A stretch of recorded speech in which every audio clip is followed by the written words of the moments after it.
If you remember what the last thing you discussed. Okay, so with this Bismillah ar-Rahman ar-Rahim, Nahmaduhu wa nusalli ala Rasulil Kareem. We were still discussing the virtues of the night of Laylatul Qadr. So on that night, the special mercy of Allah Ta'ala descends from the heavens. The angels throng down onto the earth. That is the night the Quran was revealed from the Lawh Mahfuz to the Sama Dunya. Interesting fact, they say it was on this night, previous times, that the angels were created. So this night that Allah Ta'ala gathered the soil for Allah from Adam as he was created. It's on this night also that trees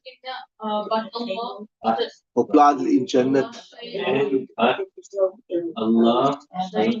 And we know obviously ibadat and worship on this night is much greater and accepted than ibadat in other nights. And it is on this night that du'as are readily accepted as well. The big question comes about here. When is Laylatul Qadr actually? Allah Ta'ala has concealed this from the knowledge of people. There's a famous instance, you all must have read about it in Fazail Aman, that two Sahaba Ikram were disputing.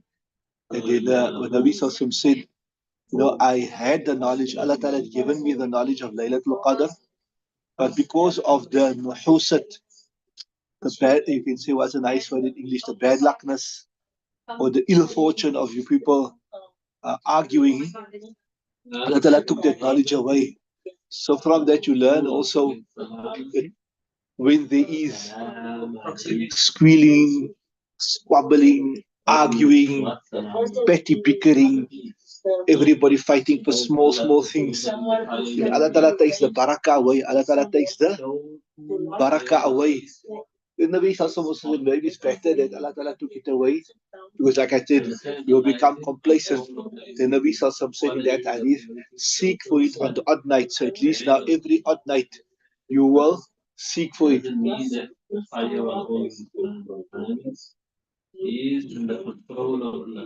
So this is a nice saying here. Man lam ya'rif qadra al-laylati lam ya'rif laylat al-qadri.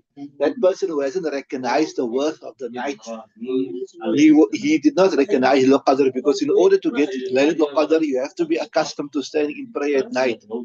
Right? That's all with the time. So many hadiths speak about the virtue of praying at night. That Allah Ta'ala comes down to the first heaven, which obviously we know it's not in the literal sense, because Allah Ta'ala is free from space, time. Allah Ta'ala can't come from one place to another place. If you say Allah Ta'ala is in one place, what are you doing? You confine Allah Ta'ala to place. How can Allah Ta'ala be confined to place when Allah Ta'ala himself created place? Allah Ta'ala himself created place. So what it means is that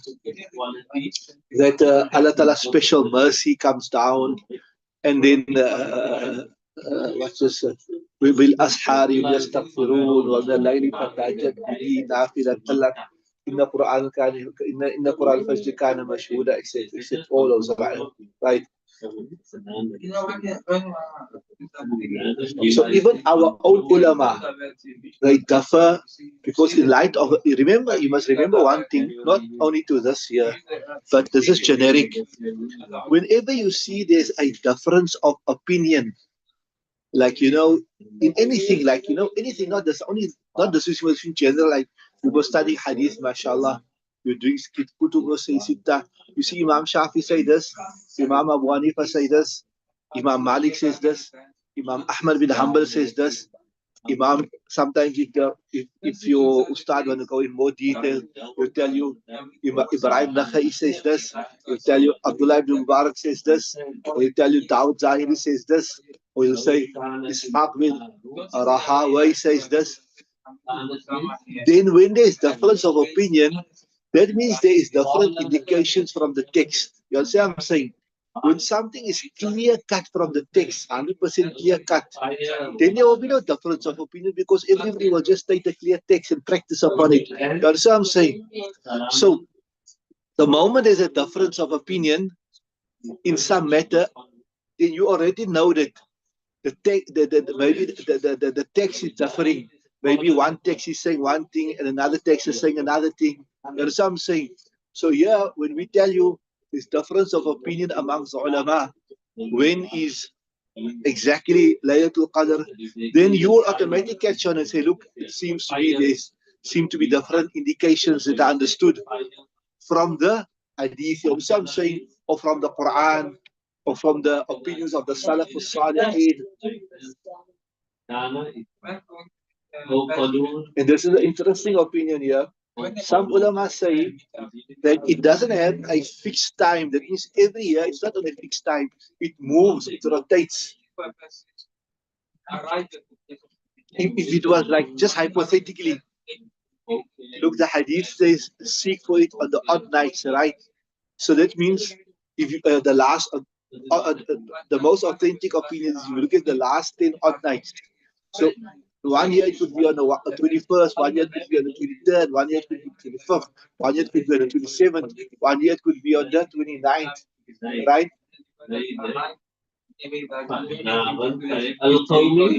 And here, Mullah Ali Qari, the famous, most celebrated commentator on Mishkaat Shareef, he says if you look at all the opinions of all the ulama and if you put them together, then this will accommodate for all the opinions. That is why you see our ulama generally, they stress, they'll say that the last 10 nights, the odd nights, that's why you see also on the last 10 nights of the odd nights, our ulama have the special programs. They have in the masjids, they have zikr, dua, and all that type of thing. But while we are on this, I was not meaning to say this here. But I'll just say it, mate, since we are discussing. This what the ulama have programs, like here in South Africa also, and wherever on the odd nights they have special programs. That is not the asal. That is not the original. The original is you must do ibadah on your own in your house. But okay, what argument we can do to justify it? We can say that people by the house will be lazy, they won't do ibadat, right? They won't do ibadat, they will sit with their phone, or maybe even worse, some people will sit with television, etc., etc. So better than them not doing anything, better they do it in Jamaat. You know what I'm saying? Like not in Jamaat, I mean not in Jamaat, I mean like you have in the masjid, how like you have some of the khankas, they have congregational zikr, they have congregational dua. That obviously, in the Hanafi madhab, there's no nafil Jamaat. You know that like some people they do that, they call it in Uru Shabina, and they call it in Arabic Qiyamul Layl. Well, they even have it in Saudi.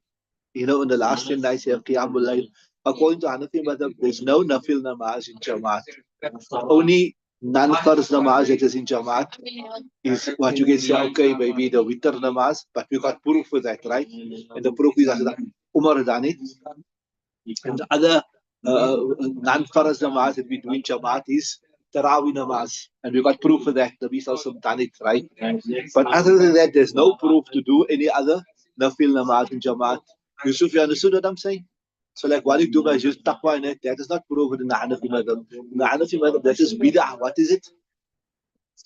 Bid'ah. Yes, by your house with your wife, you can, one or two people, you can do it again.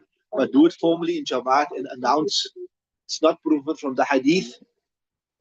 No proof. And it's not, and hence it's not also established in the Hanafi madhab. You understood what I'm saying? So I was coming back to this point here. I was telling you that if you can do ibadah properly by your house without being lazy, then that is a property. But yes, if you're going to be lazy by the house, then it's a secondary option. You can go to the masjid and maybe join the program there, whatever, right? So this opinion to say that it is one of the odd nights of the last 10 nights, if you put all the opinions together, it is the khulasa of that, right?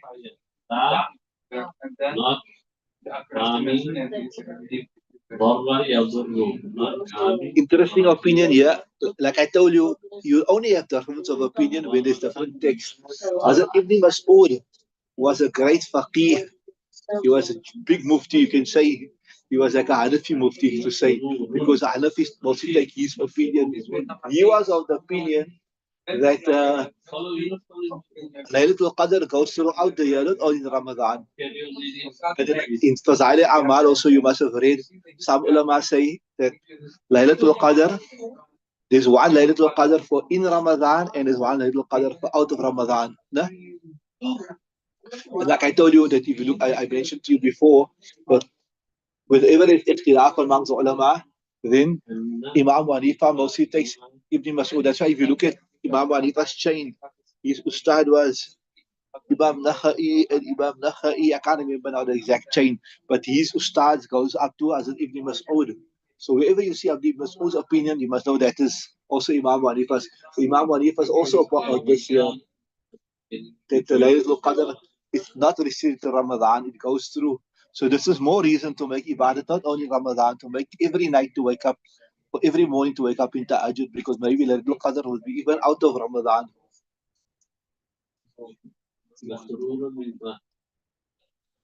Ibn Umar radiallahu ta'ala says that Laylatul Qadr is not only in the last 10 nights, it can be any night in Ramadan.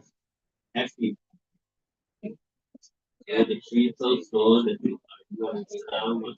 then most of the Sahaba Ikram were on this, that it is on the 27th night. That is why our ulama also put more emphasis on the 27th night. That's why you see they have the Khatam on the 27th night.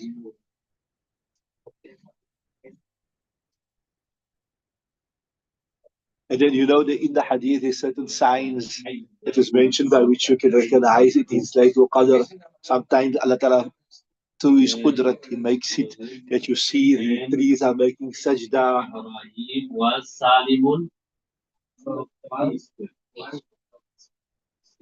Sorry, here the author is saying that all of these things here that you see, the trees making sajda, all of this is without basis. Those have no basis for it.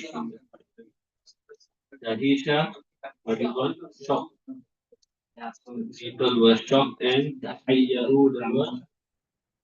confused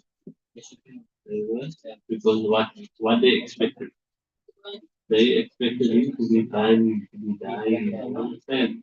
So now that he's happy and he's and not being down.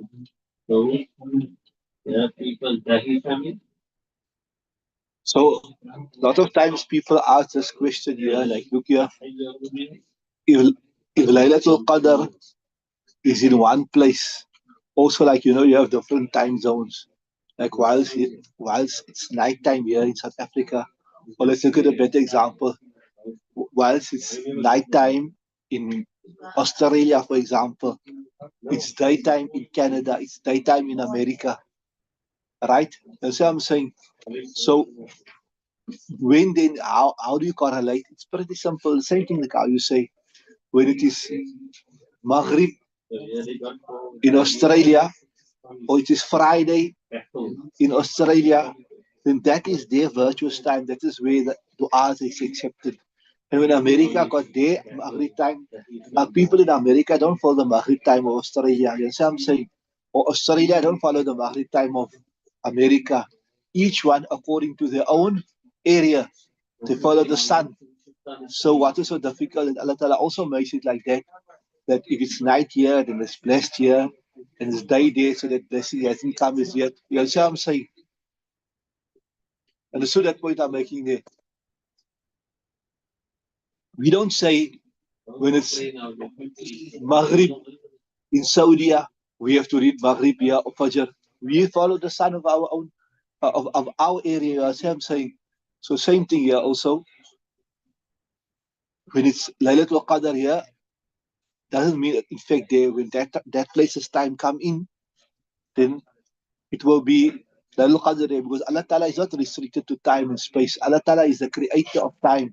Allah Ta'ala is the creator of space. So Allah Ta'ala's mercy, His rahmat, His tajalliyat, etc., is also not restricted to that. You understood? So there is more that can be said about this, but I also gave a brief introduction in the Fazail Amal as Sheikh Rahmatullah alayhi, but quite a bit of detail also there. Okay, read Bismillah, start.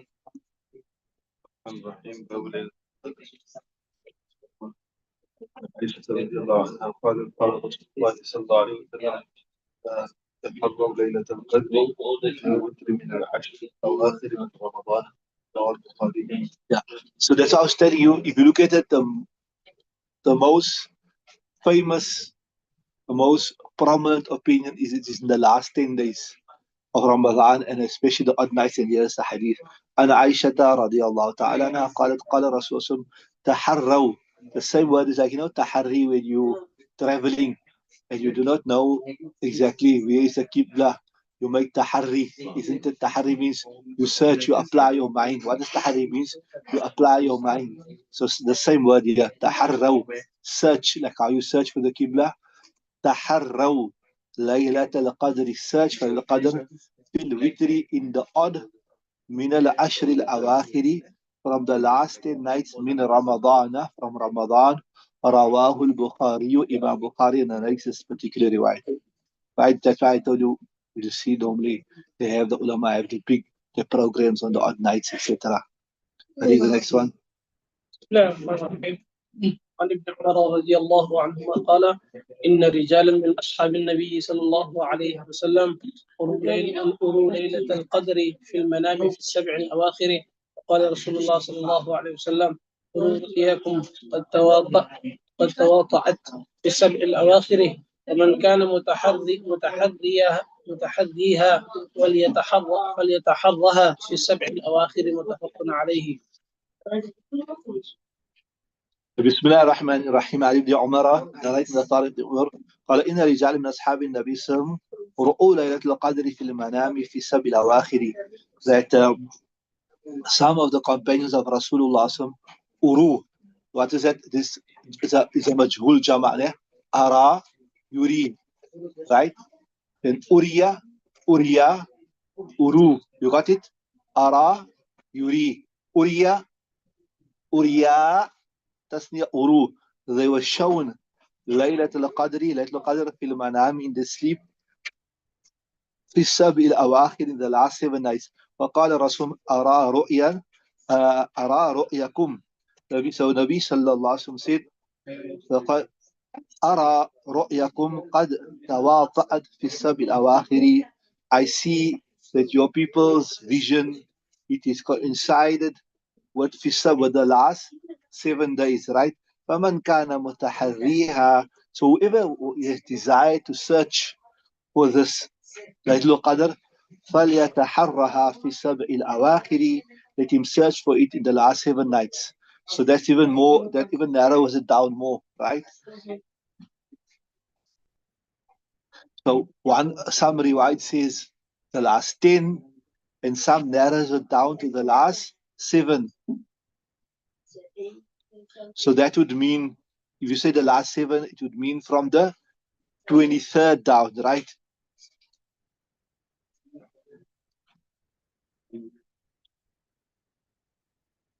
So we know for sure that the minimum days in Islam is 29 days, right? And then obviously if the moon is not seen, then it goes on to 30 days.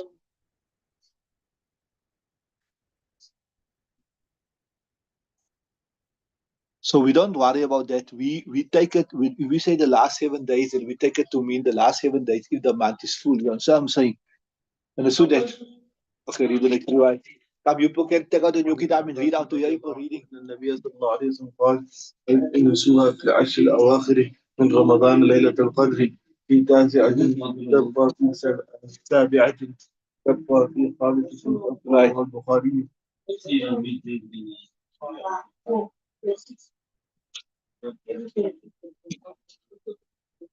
Bismillah ar-Rahman ar-Rahim.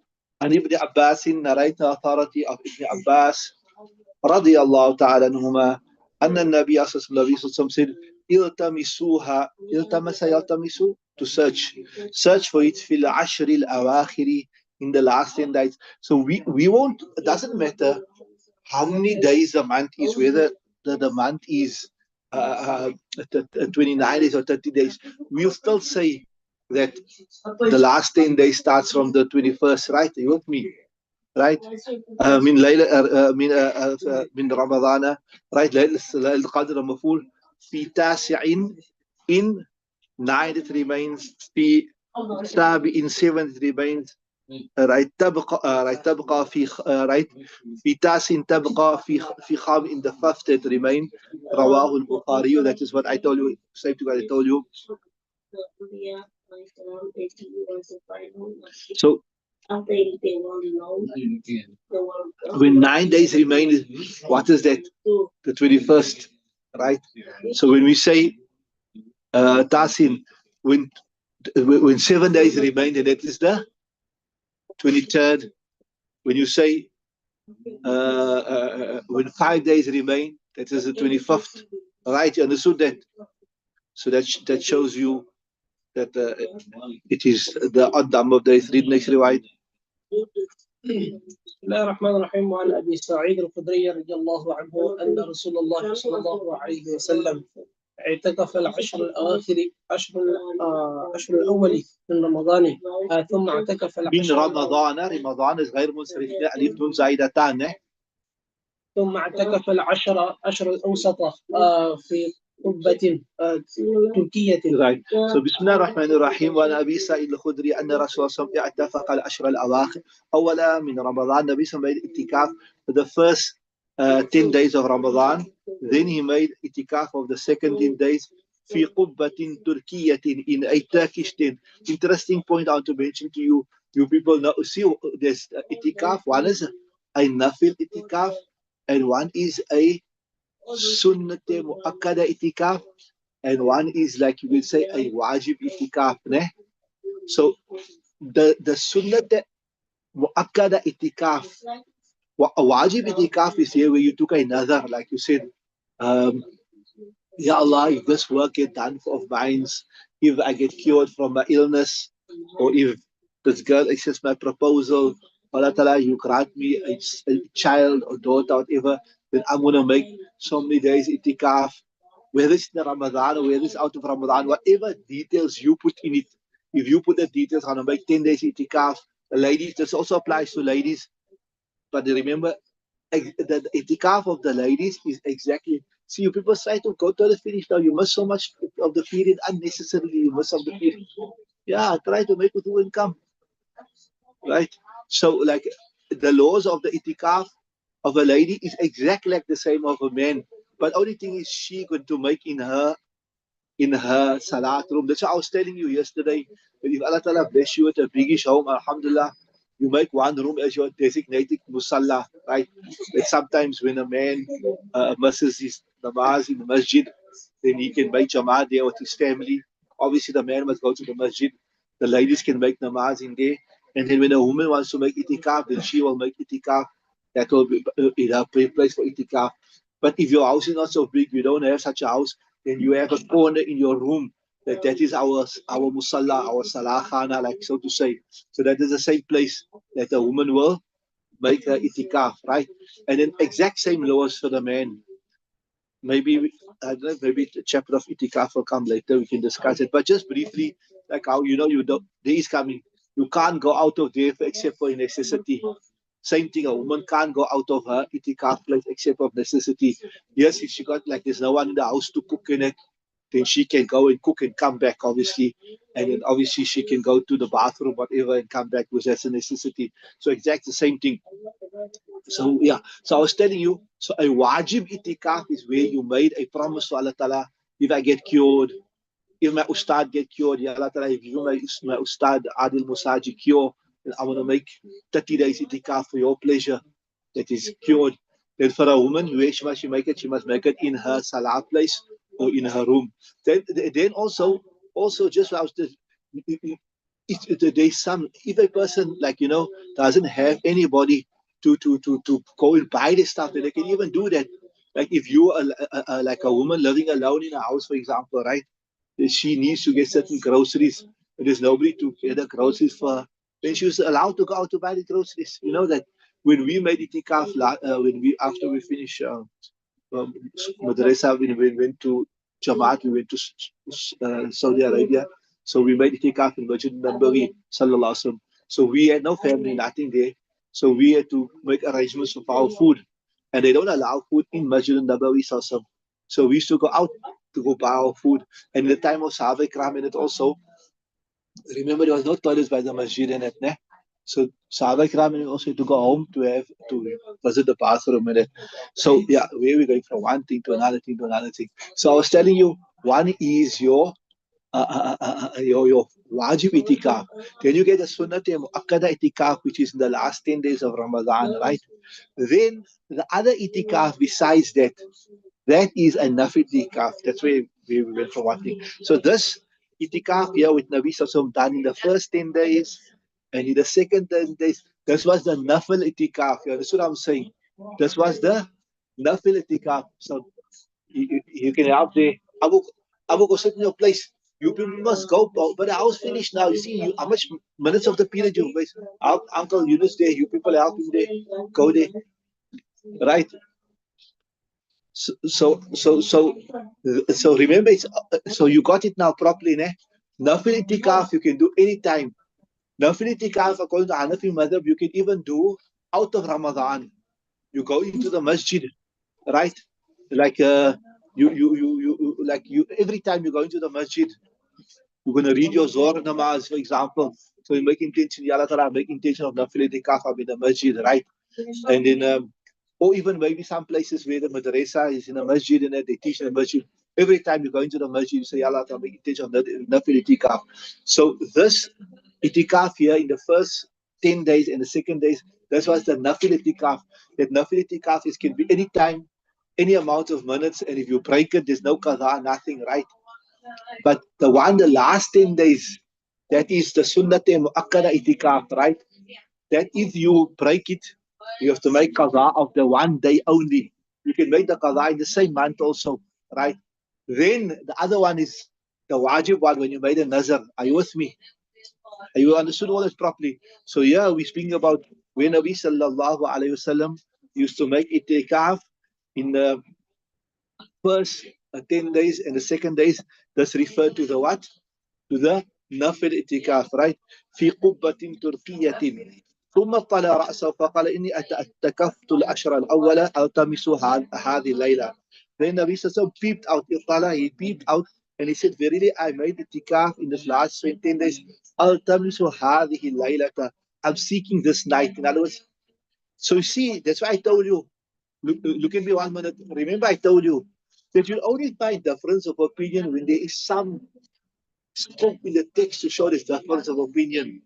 And here, so those ulama that says now that Laylatul Qadr could be on any night of Ramadan, they're going to be using this hadith because Nabi Sallallahu was even searching in the first 10 days and he was teaching in the second 10 days. You see what I'm saying?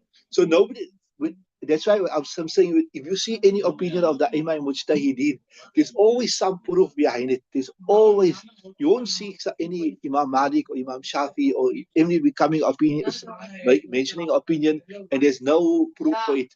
There's a book, it's called Al Istithkar. Is this from it's written by Ibn Abdul Bar Maliki. He's got, it's such a big book. Monday I'll buy inshallah for you. In there, he's got all the madhabs with all the proofs, all the different madhabs with all the proofs. So I'm telling you, you won't find any opinion unless there is a proof for it. You won't find any opinion. So you think to yourself now, yeah, the hadith clearly says, but it's the last 10 days. Why is some ulama saying that it could be throughout the month? I mean, are they going against hadith? Not they got your proof. You know what I'm saying? So that's why we always say that all the madhabs are all on haqq. All the Muslims, they got their proofs. Then the next question you say, but okay, if all the Muslims are on haqq and all the Muslims prove, why can't we follow whatever you want to know?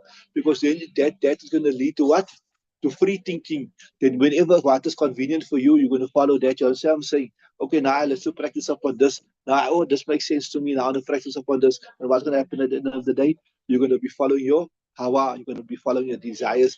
That's why ulama say, if you look at the head of every firqa batila, it always started when they left the mazhabs. The first step in the direction of misguidance was what, Luqman? First, they said, no, I don't have to follow the mazhabs. I'm knowledgeable enough. I can see this. The Maliki mazhab is strong here, so I'll follow this mazhab. In this mazhab, yeah, this masla, I see the Shafi mazhab is the strongest. I'm going to follow the Shafi mazhab. or in this madhab, yeah, I see the Salafis, they've got the best views, so I'm going to follow. So that's the when you open the door, free thinking, and then from there it progresses and progresses. That's why if you look at Mirza, Ghulam Ahmad, and you get all these deviants, the first step of their Gumrahi, the first step of their misguidance was when they abandoned the madhab.